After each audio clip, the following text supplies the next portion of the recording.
শালা পাগল ছোড়া ওরা বের হয়ে আসছে পাগল বলে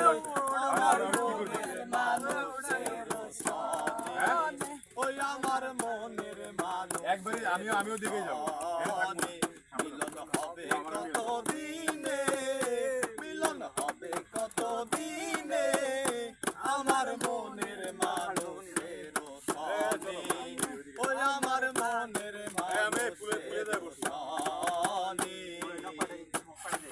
সাধক প্রায় হরনিশি সে আছে কালো সি সাধক প্রায় হরনিশি সে আছে কালো সি আমি হব বলে চরণ দাসী হব বলে চরণ দাসী কোথা হয় না কপাল ফুলে কোথা হয় না